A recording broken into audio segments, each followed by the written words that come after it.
तो पिछले चैप्टर में हमने देखा था कि डीमन स्कैविंग सेक्ट में डीमन सोल सेट के 3 बंदे आ जाते हैं और कुछ इलाइट डिसेबल को बुली करने लगते हैं और तभी वहां पर जूफेन की एंट्री होती है और वहां पर जूफेन की एंट्री काफी बेडास में हुई थी। और अब आगे जैसे ही थर्ड ब्रदर जो कि जूफेन को देखता है वो चिल्लाते हुए सेकंड ब्रदर से बोलता है कि सेकंड ब्रदर ये वही बंदा है। और इधर हम सेकंड ब्रदर को देखते हैं जो कि जूफेन को देखता है। इधर हम जूफेन को देखते हैं जो कि चैंगलोंग सीनियर सिस्टर और लीजू के आगे खड़ा होता है, जो कि काफी स्टाइल में खड़ा होता है। और जिसके बाद जूफेन उन तीनों से पूछता है कि आखिर तुम तीनों यहाँ पर मर गए क्या, और आखिर तुम लोग कर क्या रहे हो, तुम लोग एक सर्वेंट डिसेबल हो तो तुम लोग सर्वेंट वाली काम करो, चलो जल्दी से उठो। और वो लोग यहाँ पर इलाइट सेट को परवोक करने के लिए आए हैं, हमें इससे कोई भी लेना देना नहीं है, इसीलिए तुम लोग यहाँ से जल्दी चले जाओ। लेकिन तभी जूफेन को सेकंड ब्रदर जो कि बीच में टोकते हुए बोलता है कि और क्योंकि तुम यहाँ पर आ गए हो तो तुम्हें अपनी थोड़ी सी स्किल को दिखानी होगी, नहीं तो तुमको क्या लगता है कि तुम यहाँ से जा सकते हो। और जिसके बाद जूफेन जो कि काफी एटीट्यूड में सेकंड ब्रदर से बोलता है कि अबे तू है कौन, और क्या तुम डीमन स्कैमिंग सेक्ट का कोई एल्डर है जो तुम मुझे कंट्रोल करना चाहता है। और जिस पर सेकंड ब्रदर जो कि बोलता है कि मैं डीमन सोल सेक्ट का सेकंड यंग मास्टर हूँ और मैंने सुना है कि डीमन स्कैमिंग सेक्ट में एक ऐसा डिसेबल है जो कि काफी इम्प्रेसिव है और मैं इसलिए यहाँ पर एक या दो चीजें सीखने आया हूँ, और क्या मैं तुमसे पूछ सकता हूँ कि मैं तुम्हें कैसे एड्रेस करूँ। और जिस पर जूफेन बोलता है कि डीमन स्कैमिंग सेक्ट में लेबर डिवीजन का लीडर जूफेन, और क्योंकि तुम मेरे सेक्ट के एल्डर नहीं हो इसीलिए मैं तुम्हारी बकवास नहीं सुन सकता, और हाँ मुझे अभी भी काम करना है इसीलिए मैं जा रहा हूँ। और जिसके बाद जूफेन जो कि वहाँ से जाने लगता है, जिस बात से सेकंड ब्रदर काफी गुस्सा हो जाते हैं और वो जूफेन को चिल्लाते हुए बोलते हैं कि मुझे इस चीज से फर्क नहीं पड़ता, मैं तुम्हारे सेट का गेस्ट हूँ और तुम मुझे इस तरह से डिसरिस्पेक्टफुल ट्रीट नहीं कर सकते। और जिसके बाद सेकंड ब्रदर जो कि सेक्ट लीडर से बोलते हैं कि सेक्ट लीडर जी हुई, क्या आपने ये नहीं कहे थे कि मैं आपके सेक्ट में किसी भी डिसेबल को चैलेंज दे सकता हूँ। और सेक्ट लीडर जो कि सेकंड ब्रदर की बात पर खुश होते हुए हामी भर देते हैं। और जिसके बाद में हम सेकंड ब्रदर को देखते हैं जो कि अपने उंगली को उठाते हुए अपने टेक्निक को तैयार करते हैं और वो बोलते हैं कि अब इससे कोई फर्क नहीं पड़ता, और जूपेन अगर तुम यहाँ से जाना चाहते हो तो ये तुम्हारे एबिलिटी पे डिपेंड करती है। और जिसके बाद सेकंड ब्रदर जो कि अटैक कर देते हैं और उनकी उंगली से काफी तेज और काफी स्ट्रॉन्ग ऑरो जो कि रिलीज होती है। और इस अटैक को देखकर एल्डर्स जो कि काफी शॉक हो जाते हैं, और शॉक होते हुए बोलते हैं कि ये तो सेक्ट का सिग्नेचर मार्शल स्किल है, सोल को थ्रेटनिंग करने वाली सीक्रेट आर्ट। और जिस पर कि सेक्ट लीडर बोलता है कि जैसे कि एक्सपेक्ट था इससे ज्यादा महत्व नहीं दिया गया है, और यहाँ तक कि इस अटैक के अगेंस्ट में इथेरियल रिलम के कल्टीवेटर्स भी आएंगे तो 1 हिट में ही मारे जाएंगे। और सच में ये स्किल अपने से एक लेवल ऊपर को मारने में कैपेबल है। और इधर हम देखते हैं कि सेकंड ब्रदर का एनर्जी बीम जो कि जूपेन के पीछे जा ही रहा होता है, लेकिन तभी जूपेन अपनी झाड़ू की स्टिक को हिलाता है और उसकी सारी एनर्जी को झाड़ू के स्टिक में ही अब्सॉर्ब करने लगता है। और जिस वजह से लेकिन तभी हम जूपेन को देखते हैं जो कि सेकंड ब्रदर के एनर्जी को अब्सॉर्ब कर लिया होता है, उसे फिर से रिलीज करता है और सेकंड ब्रदर की तरफ ही अटैक कर देता है। और जैसे ही सेकंड ब्रदर का अटैक सेकंड ब्रदर के ऊपर पड़ता है, जिस कारण से सेकंड ब्रदर जो कि जमीन पर गिर जाते हैं और उनकी मुंह से ब्लीडिंग होने लगती है। और तभी वहां पर थर्ड यंग मास्टर आता है, लेकिन जो सेकंड ब्रदर होता है उसे रोक देता है। और इधर सेकंड ब्रदर जो कि अपने मन में सोच रहा होता है कि और सच में मेरा सर फटा जा रहा है, और एक कल्टीवेटर जो कि अभी अभी अपनी रेडियंट स्टेज पे ब्रेक थ्रू किया है, आखिर उसकी सोल अटैक इतनी पावरफुल कैसे हो सकती है। और तभी जूपेन जो कि अपनी झाड़ू लेकर वहां पर आ जाता है, और जैसे सेकंड ब्रदर ऊपर देखा तो वहां पर जूपेन खड़ा होता है, और जूपेन जो कि उससे बोलता है कि मैं हर सुबह इस ग्रेट हॉल को क्लीन करता हूँ, इसीलिए यहाँ पर गंदगी मत फैलाओ। लेकिन सेकंड ब्रदर की फिर से ब्लीडिंग होने लगती है, किसी तरह से अपने मुंह में संभालता है। और इधर हम सेक्ट लीडर को देखते हैं जो कि बटलर को चिढ़ाते हुए बोलता है कि एल्डर मुंह मुझे माफ करना, ये बच्चा थोड़ा रूड है और इसीलिए मैं उसे सजा के तौर पर उसे लेबर डिवीजन में भेज दिया है, और अगर उसने आपको किसी भी तरह से ठेस पहुंचाया है तो प्लीज उसे माफ कर दीजिए। और जिस पर बटलर मुंह बोलते हैं कि तो सच में सेक्ट के लीडर इस तरह के होते हैं जो कि अपने पावरफुल डिसेबल को लेबर डिवीजन में भेज देते हैं, हालांकि आने वाली ट्विन ड्रैगन कॉन्फ्रेंस में अभी भी तुम लोग उसी का उपयोग करने वाले हो। और जिस पर सेक्ट लीडर जो कि बटलर मुंह से बोलता है कि तो आखिर तुम क्या सोचते हो, और जिस पर बटलर मुंह बोलते हैं कि मैं समझ गया, फिर हम तुम्हें और परेशान नहीं करेंगे, फिर अब छोड़ो और अब हम आपसे ट्विन ड्रैगन कॉन्फ्रेंस में ही मिलेंगे। और जिसके बाद वो तीनों यहाँ से चले जाते हैं, और तभी एक इनर एल्डर जो कि बोलता है कि सच में मुझे विश्वास नहीं हो रहा कि डिमल सोल सेक्ट जो कि मिडिल 3 सेक्ट में से एक है वो हमारे सामने इस तरह से सफर करेगा। और जिस पर सेक्ट लीडर बोलते हैं कि हमें ज्यादा खुश नहीं होनी चाहिए, वो हमें चैलेंज नहीं बल्कि हमारे बारे में इंफॉर्मेशन निकालने के लिए आए थे, ऐसा इसलिए क्योंकि जूफेन ने थर्ड यंग मास्टर को ऑफेंड किया था, और इसलिए वो लोग उसकी स्ट्रेंथ को जांचने के लिए आए थे कि क्या उनके लिए वो खतरा है क्या नहीं। और अब जाहिर है कि उन लोगों का गोल मिल गया। और जिस पर वो एल्डर बोलता है कि आखिर अब हम क्या करेंगे, हमारी स्ट्रेंथ तो एक्सपोज हो गई। और जिस पर सेक्ट लीडर बोलते हैं कि एक पेपर जो कि फायर को कभी भी कवर नहीं कर सकती, कभी न कभी उसे एक्सपोज होना ही है, और इसलिए अब हम इस चीज को ओपनली करेंगे। और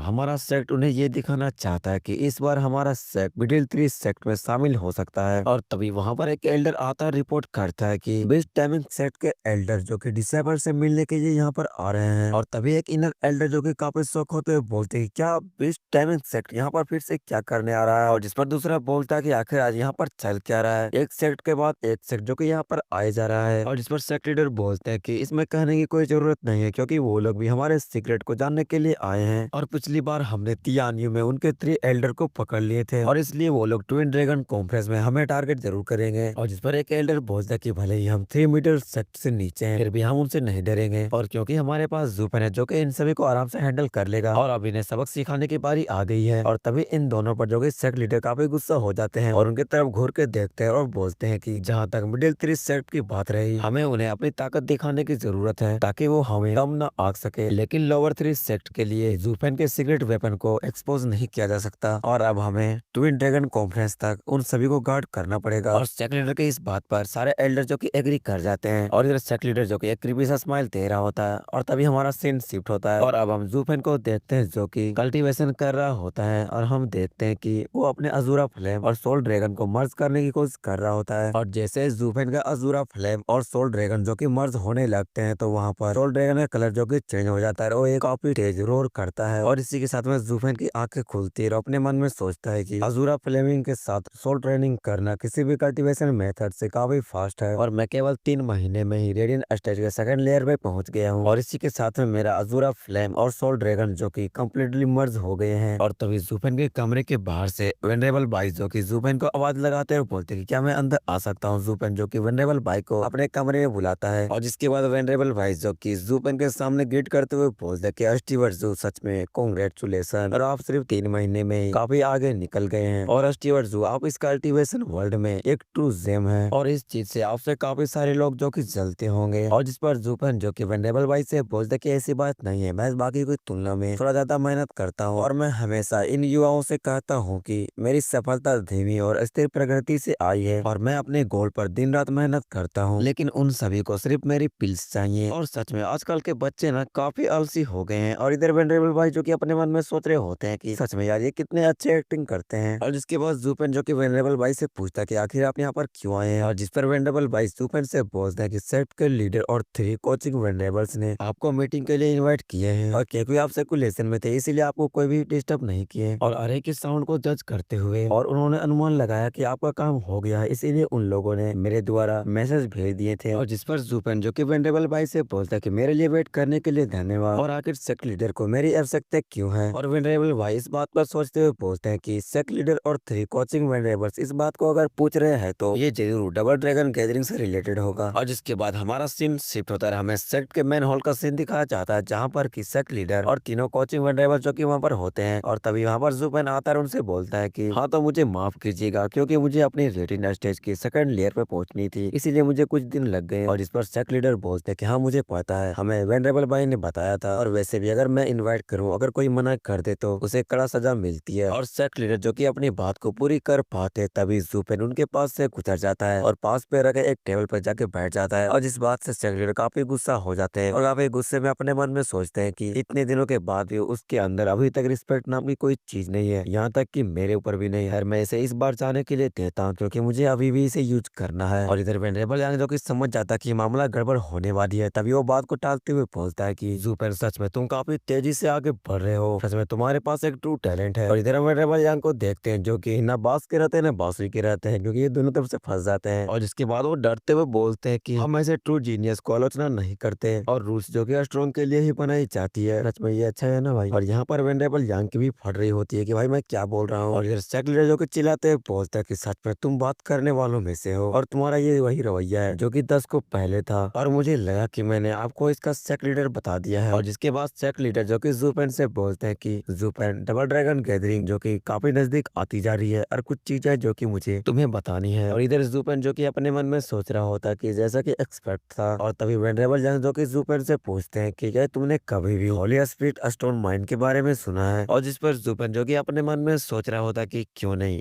क्योंकि मेरे रिंग में बहुत कुछ है। लेकिन जूफेन जो कि एक्टिंग करते हुए पूछता है कि आखिर वो क्या चीज है। और जिस पर वेनरेबल यांग जो कि हंसते हुए जूफेन से बोलते हैं कि और वैसे भी तुम यान्यू जैसी जगह से आए हो, तुम्हें इसके बारे में नहीं पता होगा, तो ठीक है मैं तुम्हें बताता हूँ। लेकिन वेनरेबल यांग के बोलने से पहले सेक्ट लीडर बोलते हैं कि होली स्पिरिट स्टोन माइन वो एक ऐसी जगह है जहाँ और भी स्पिरिचुअल एनर्जी एकत्रित होती है जो किसी भी स्पिरिट स्टोन से भी अधिक हो सकती है। और माइन माइनिंग काफी हार्ड है, लेकिन और इसमें इसका एप्लीकेशन काफी ग्रेट है और जल्द ही इस जगह को काफी सारे सेक्टर और एम्पायर जो कि टारगेट करने वाले हैं, और वो चीजों की पूरे वर्ल्ड में 5 जगह पर है। और सेकुलर की बातें सुनने के बाद जूपेन को एक झटका लगता है, अपने मन में सोचता है कि तो होली स्पिरिट माइंड से होली स्टोन बनाए जाते हैं, जो कि होली डोमेन में भी काफी रेयर था। ऐसा कि हर बड़े क्लेन ने उस पर अपना अधिकार कर लिया। और पॉइंट तो ये है कि मुझ जैसे डिमोनिक एम्परर को भी ये नहीं मिल पाया। और मुझे आश्चर्य इस बात की है कि क्या वहाँ के क्लेन ने इस न्यूज पर सामूहिक रूप से आक्रमण किया होगा। हालांकि लैंड्स को होली माइंड्स को जन्म देने के लिए उस लैंड पर काफी मात्रा में स्पिरिचुअल एनर्जी होनी चाहिए। और आखिर इसके बजाय मोर्टल डोमेन इतना पतला क्यों था। और जूपेन जो कि इतना सोच ही रहा होता है, तभी वेंडेबल यांग जूपेन से बोलते हैं कि जूपेन, तुमने तो कहा था कि तुम उसके बारे में नहीं जानते, तू आखिर तुम इसके बारे में इतने जोर देकर क्यों सोच रहे हो। और जिस पर जूपेन जो कि हंसते हुए बोलता है कि होली स्पिरिट माइंड इतनी प्रेशियस होने के लिए उसे रेयर भी होनी चाहिए, और फिर भी उनमें से 5 है जिन्हें मुश्किल से डिवाइड किया जा सकता है, जबकि 5 इसे और भी आसान बनाते हैं। और जिस पर सेक्ट एल्डर बोलते हैं कि जूपेन, तुम इतने भी बेवकूफ नहीं हो, तुम पूरी दुनिया के लिए 5 माइंड्स को कई कहते हो, और साथ ही holy spirit minds common spirit mind से काफी डिफरेंट है। और एक स्पिरिट की माइंड्स किसी भी कल्टीवेशन में सहायता करती है, और इसके बिना भी एक कल्टीवेटर जो कि एयर से ही स्पिरिचुअल एनर्जी को ले सकता है। और जबकि एक होली स्पिरिट माइंड्स जो कि आपकी कल्टीवेशन में असिस्ट करती है और आपकी कॉन्स्टिट्यूशन को भी इम्प्रूव करती है, और यही बात इसे इनवैल्यूएबल बनाती है। और ऐसा तुम क्यों सोचते हो कि मिडिल 3 सेक्ट और सुपीरियर 3 सेक्ट इतने पावरफुल है। और जिस पर जुपेन बोलता है कि वो लोग कल्टीवेशन के लिए होली स्टोन को यूज करते हैं, और जिस पर सेक्रेटर बोलता है कि हाँ तुम सही हो, और डबल ड्रैगन गैदरिंग के पीछे का आधार यही है। और पांचों माइंस को इस तरह से बांटा गया है, ईस्टर्न लैंड और वेस्टर्न लैंड और साउथर्न लैंड और नॉर्थर्न लैंड और सेंट्रल एरिया। और अपने होली माइंस को डिफेंड करने के लिए प्रत्येक एरिया की पावर ने एक यूनियन बनाया। और हम वेस्टर्न लैंड्स के 10 सेक्ट अलायंस से बिलोंग करते हैं, और जिसका कि हेड डबल ड्रैगन मैनर है। और वेस्टर्न लैंड की पावर को बढ़ाने के लिए डबल ड्रैगन मैनर हर 3 सेंचुरी में डबल ड्रैगन गैदरिंग को होल्ड करता है, और जो डबल ड्रैगन मैनर में तैयार करने के लिए बेस्ट सीड्स को सिलेक्ट करता है, और सेलेक्टेड डिसाइवर्स को माइंस से रिवॉर्ड किया जाता है। और सेक्ट लीडर की बात सुनकर जुबन जो कि अपने मन में सोच रहा होता है कि तो डबल ड्रैगन गैदरिंग का मेन पर्पस वेस्टर्न लैंड को प्रोटेक्ट करना है और वार के लिए प्रिपेयर होना है, और ये उनकी विकास के लिए प्रति लगभग कट्टर इच्छा को स्पष्ट करता है। और कौन ही आकर्षण का विरोध कर सकता है, निश्चित रूप से कोई भी आदमी नहीं, और बिना किसी संदेह का कोई भी सेक्ट भी नहीं करेगा। लेकिन जुपेन जो कि यहाँ पर एक डेविड स्माइल देता है, भाई ये बंदा कुछ ना कुछ जरूर करने वाला, भाई पागल बंदा ये भाई। और हाँ, कल मैं वीडियो नहीं लेके आ पाया क्योंकि इसमें मेरी गलती है, बहुत ज्यादा गलती। भाई तुम लोग मुझे गाली दे सकते हो, जो बोलना बोल सकते हो, लेकिन अब वीडियो कभी भी नहीं रुकेगी, मैं डेली वीडियो डालता रहूंगा। और हाँ, आप लोग बोलते हैं ना कि वीडियो बहुत छोटी रहती है, भाई वीडियो छोटी नहीं रखती है, इनके चैप्टर से छोटी होती है। भाई मैं हर वीडियो में 2 चैप्टर को एक्सप्लेन करता हूँ, भाई मैं क्या कर सकता हूँ बताओ तुम लोग। और हाँ, मेरी इतनी बकवास सुनने के लिए मुझे माफ करना।